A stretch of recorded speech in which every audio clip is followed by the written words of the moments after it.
ప్రతీకార రాజకీయాలు మన ఆంధ్రప్రదేశ్ తెలంగాణలోనే కాదు, అమెరికాలో కూడా బాగానే ఉంటాయి అనుకుంటా. అందుకని ట్రంప్ని జైల్లో పడేయించడానికి బైడెన్ రకరకాల కుట్రలు పడితే ఇప్పుడు బైడెన్కి సంబంధించి సేమ్ ట్రంప్ వచ్చాక అలాంటి కుట్రలు ఎప్పటి నుంచినే ప్రారంభమైపోయినాయి. అదే సందర్భంలో ప్రభుత్వ అధికార యంత్రాంగాలు ఇదివరకు జగన్ మనుషులు అని చెప్పి చంద్రబాబు వచ్చాక పీకేస్తుంటే అంతకుముందు చంద్రబాబు మనుషులని జగన్ పక్కన పెట్టినటువంటి చూసి ఇప్పుడు అక్కడ కూడా అంతే. బైడెన్ హయాంలో ట్రంప్ మనుషులని చెప్పేసి అనేక మందిని ఉద్యోగాలను తీసేశారట.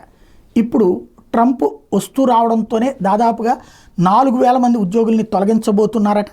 అధికారికంగా ఈ విషయాన్ని చెప్తున్నారు. ఏదైతే బైడెన్ అపాయింట్ చేసినట్టు 4,000 మంది అపాయింట్మెంట్స్ని క్యాన్సిల్ చేస్తారట. 2021లో ట్రంప్కి సంబంధించిన వాళ్ళందరినీ రిమూవ్ చేసినటువంటి నేపథ్యంలో ఇప్పుడు అబ్జల్యూట్ అథారిటీ వచ్చింది కాబట్టి అపాయింట్మెంట్స్ అన్నిటి డిస్మిస్ చేయబోతున్నారట. వాళ్ళందరినీ బైడెన్ మనుషుల కిందనే చూస్తారని చెప్పేసి ఇప్పుడు వైట్ హౌస్లో గుసగుస కాదు, బహిరంగ చర్చ.